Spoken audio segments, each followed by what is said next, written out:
Hi guys, welcome to my YouTube channel, Dave D Fishing. So in this video, I'm going to be reviewing an ultralight travel rod.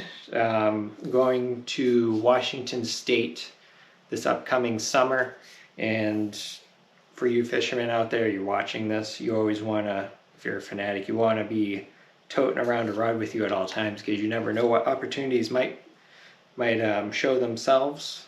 So the plan is when I go out, we're going to be doing some camping, hanging out with the family. If I get downtime, I want to have a rod in my backpack at my disposal to cast out and wet a line, see if I can't knock off some species.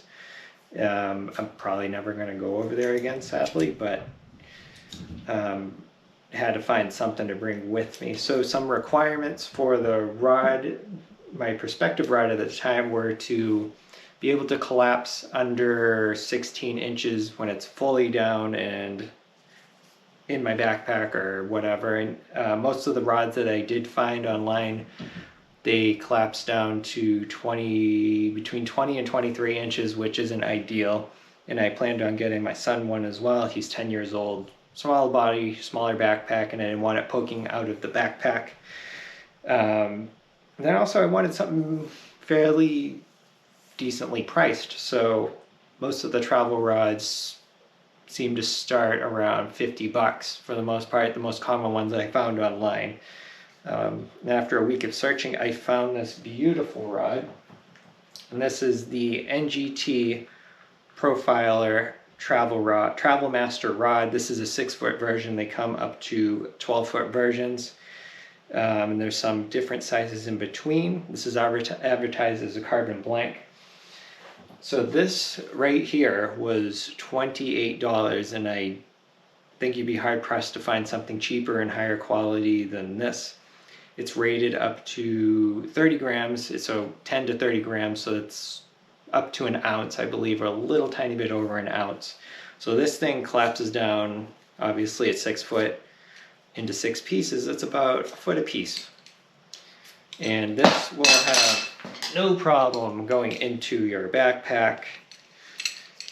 And I would not use, I have casted this a couple times, I would not use over a 1000 series reel. This little Daiwa QZ750 fit absolutely perfectly on there. And I would not use more than 4-pound test. And I have, like I said, I have casted at the end of my rode with a 3/4 ounce and then a 7/8 ounce sinker, and it handled it absolutely no problem.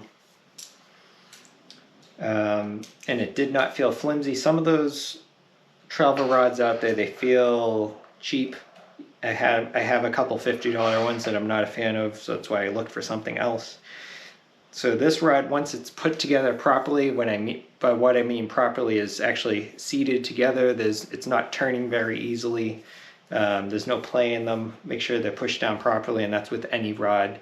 So when I was casting this, I didn't feel any play between the joints. Some travel rods I've had, I still felt play when I was either casting or reeling a lure in, which I don't feel any with this. And it feels like a nice one-piece rod once it's put together properly. So at the butt end, really nice, it's called the butt cap on here. I can't tell if this is plastic or aluminum, but either way, it's really nice quality shrink wrap tubing over here, but it's textured. Seems like a good quality rod seat. So also when I was casting this, I must point out for you people that are really particular about your rods, getting value obviously. So when I was casting this, I felt no flex between the blank and the inside of the actual reel seat, because sometimes when there's cheap rods, you can feel, if you put your thumb at the edge of it, you can feel flexion in there and you feel the seat moving around, which I don't like. I don't think anybody would. So reel seat's nice. It's finished off really nice up here. The wrapped sections of this rod, so here around the guides and then the joints are all wrapped really well, and most importantly, they're epoxied really well. There's no exposed threads. And then around the guides itself, so an important part with this crook right here, that is properly epoxied. You shouldn't get any salt or water intrusion in there. Some other rod companies, they don't put epoxy up there, and the salt water we get in there, water in general, and then it'll rust the guides out and shorten the life of those. So I'm planning on using this for freshwater fishing and then poking around the rocks over in Washington, the ocean, for whatever I can get.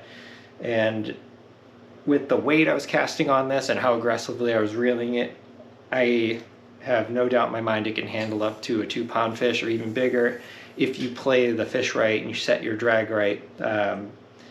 You got to keep in mind, most rods, when they snap, it's usually user error. It's not the rod, and then not using the proper weight when you're casting and that type of thing. So again, this is a beautiful rod, $28. Got it on big carp tackle. I think you'd be hard pressed to find a more quality rod at this price range. So I'm not sure how hard they're going to be to find out there, but if you can find them, if you want to be patient and they're on back order, I highly recommend getting one of these.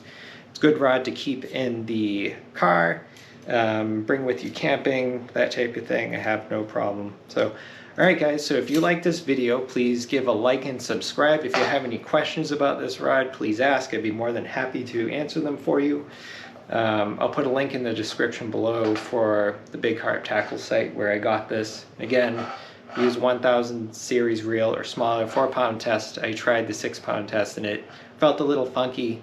The line didn't feel as natural going through the guide. So alright guys, give a like and subscribe. Thank you. Bye.